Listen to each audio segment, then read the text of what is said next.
Et si une IA, au lieu de juste mémoriser des données, pouvait vraiment comprendre les lois fondamentales de l'univers, c'est exactement le défi qu'on va explorer ensemble.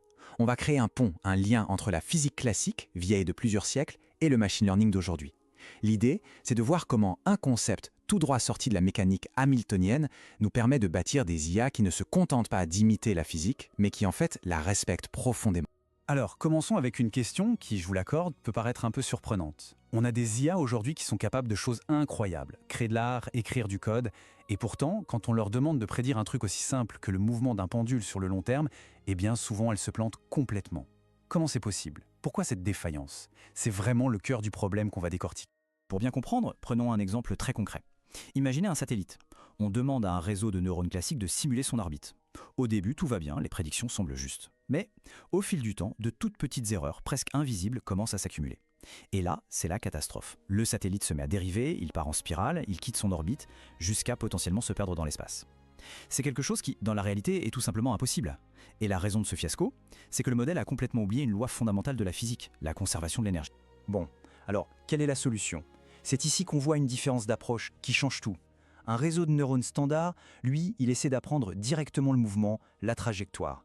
Mais un réseau de neurones hamiltoniens, on va l'appeler HNN pour faire plus simple, fait quelque chose de beaucoup plus malin. Au lieu d'apprendre le mouvement, il apprend la fonction d'énergie sous-jacente du système. C'est ce qu'on appelle l'hamiltonien. Et c'est seulement à partir de cette énergie qu'il déduit le mouvement. Résultat, l'énergie est conservée par construction. Ok, voici le programme pour la suite. On va d'abord bien poser le problème de l'IA et la physique. Ensuite, petit voyage dans le temps direction Hamilton et la physique classique. Après ça, on plongera dans le fonctionnement des HNN. On les verra en action avec un exemple concret. Et pour finir, on parlera de leurs limites et de leur avenir. Voilà, la première partie, c'est ça. Le problème de l'IA avec la physique. Pour le dire simplement, les réseaux de neurones classiques sont de très mauvais physiciens. Leurs approximations, même si elles sont bonnes au début, finissent toujours par violer les lois les plus fondamentales. Et cette violation, notamment de la conservation de l'énergie, mène à des erreurs qui deviennent catastrophiques sur le long terme. Passons maintenant à notre deuxième point, un voyage jusqu'à Hamilton. Parce que, et c'est ça qui est fascinant, la solution à ce problème très moderne de l'IA, elle ne vient pas de l'informatique. Non, elle vient de la physique elle-même, une physique vieille de plusieurs siècles. Pour la trouver, il faut donc faire un petit retour en arrière et voir comment notre vision du mouvement a évolué, depuis Newton jusqu'à un certain William Rowan Hamilton. Alors ce voyage, il commence avec Newton. Tout le monde connaît F égale ma, c'est super intuitif, ça parle de force. Le problème, c'est que ça ne met pas en avant les grandeurs qui se conservent, comme l'énergie. Un peu plus tard, la mécanique lagrangienne arrive et change complètement la perspective. On oublie les forces et on se concentre sur l'énergie, plus précisément sur la différence entre l'énergie cinétique et potentielle. Et puis, arrive la mécanique hamiltonienne qui est l'étape ultime. Elle se focalise sur l'énergie totale du système, donc cinétique, plus potentielle, et elle fait ça dans un cadre mathématique un peu abstrait qu'on appelle l'espace des phases. Faut pas que le nom fasse peur, c'est juste une sorte de carte qui décrit l'état complet d'un système à un instant T, en utilisant uniquement deux choses, sa position et sa quantité de mouvement. Et c'est précisément cette formulation qui va tout changer pour notre IA. Bon, maintenant qu'on a le contexte historique, il est temps de plonger au cœur du sujet. Troisième partie, comment les HNN apprennent les lois de la physique. La question est simple. Comment on fait, concrètement, pour intégrer cette physique hamiltonienne directement dans l'architecture d'un réseau de neurones? Le concept absolument central, la pierre angulaire de tout ça, c'est l'hamiltonien. On le note avec un grand H. En fait, c'est juste une fonction mathématique qui nous donne l'énergie totale d'un système à n'importe quel moment. Et le plus beau, c'est que pour calculer cette énergie, on n'a besoin que de deux informations. La position des objets, qu'on note Q, et leur quantité de mouvement, qu'on note P. C'est tout. Position, quantité de mouvement, et hop, on a l'énergie totale.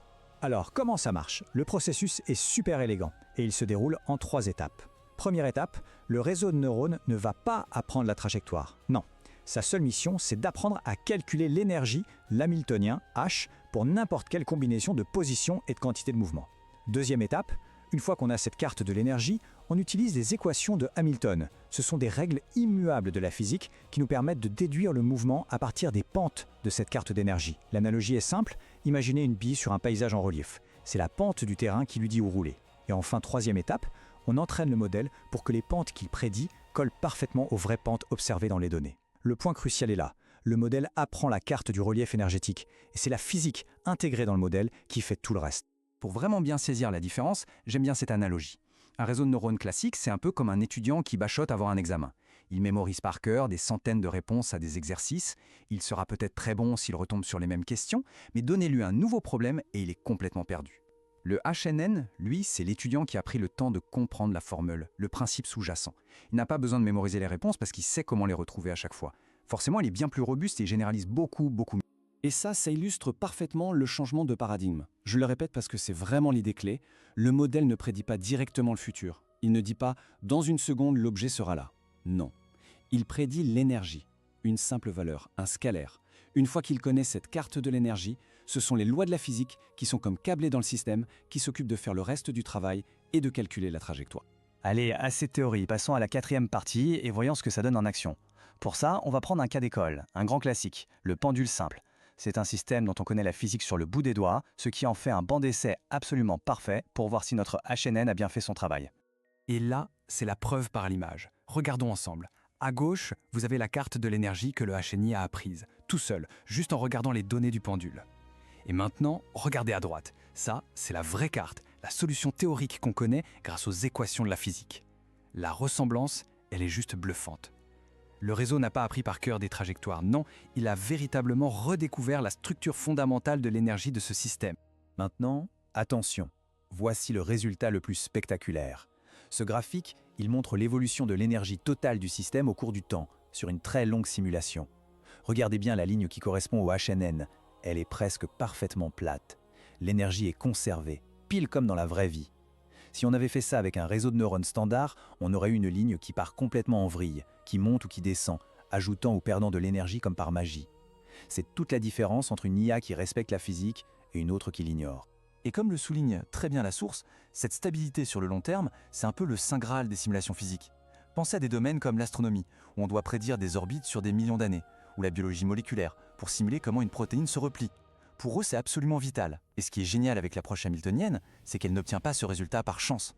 Elle y arrive parce que la conservation de l'énergie est littéralement inscrite dans son ADN, dans son architecture même. Ici, on va un cran plus loin. On ne regarde plus seulement la carte de l'énergie, mais la dynamique elle-même, c'est-à-dire le mouvement. Chaque petite flèche que vous voyez représente la direction et la vitesse du système en un point donné. Et encore une fois, le résultat est sans appel. La prédiction du HNN à gauche est quasiment identique au vrai champ de vecteur, celui de la théorie à droite. Le modèle a donc non seulement appris l'énergie, mais il a aussi parfaitement capturé la dynamique globale du système. Bon, on a vu que les HNN sont extrêmement prometteurs, mais comme pour toute technologie, rien n'est parfait. Ils ont des forces incroyables, mais aussi des faiblesses. Et pour notre 5e et dernière partie, il est crucial de bien les comprendre pour voir où tout ça nous mène. Alors, pour résumer, côté point fort, c'est clair, on a une stabilité à long terme qui est juste imbattable. Ils sont aussi plus efficaces avec moins de données, ce qui est logique puisqu'une partie de la physique est déjà pré-intégrée dans le modèle. Maintenant, côté limite, eh bien la principale, c'est qu'ils fonctionnent pour des systèmes dits conservatifs, c'est-à-dire des systèmes parfaits sans perte d'énergie, comme les frottements ou la friction. Et il faut aussi avouer qu'ils sont un peu plus complexes à entraîner qu'un réseau standard. J'ai une autre analogie qui illustre bien cette limite. Imaginez qu'un HNN est un comptable super rigoureux, un vrai expert comptable pour un budget qui est complètement fermé. Il va s'assurer au centime près que rien n'est créé, rien n'est perdu. L'équilibre est parfait. Par contre, si de l'argent commence à fuir du système, l'équivalent de la friction, ou si quelqu'un en rajoute de l'extérieur, là notre comptable est complètement perdu. Il n'est pas fait pour ça. Alors, si on devait résumer tout ça en quelques points clés à retenir, ce serait quoi ? Premièrement, les HNN intègrent les lois de la physique directement dans leur architecture. Deuxièmement, leur mission n'est pas d'apprendre le mouvement, mais l'énergie totale du système. Troisièmement, grâce à ça, on obtient une stabilité et un réalisme physique bien supérieur sur le long terme. Et enfin, c'est la preuve qu'on peut faire une fusion vraiment puissante entre la physique classique et l'IA la plus moderne. Et la grande leçon derrière tout ça, c'est peut-être la suivante. L'avenir de l'IA dans le domaine scientifique, ce n'est pas de remplacer la connaissance physique par des montagnes de données, non. C'est de trouver des manières intelligentes de combiner le meilleur des deux mondes, d'intégrer des siècles de savoir humain directement au cœur de nos algorithmes des plus puissants. Et ça nous laisse avec une question absolument fascinante pour l'avenir. Si aujourd'hui, on a réussi à enseigner la conservation de l'énergie à une IA, demain, quels autres principes fondamentaux de notre monde pourra-t-on lui apprendre ? Imaginez intégrer les lois de la biologie, les principes de la chimie, ou même certaines règles de l'économie directement dans l'architecture de nos modèles. La voie est ouverte et c'est passionnant.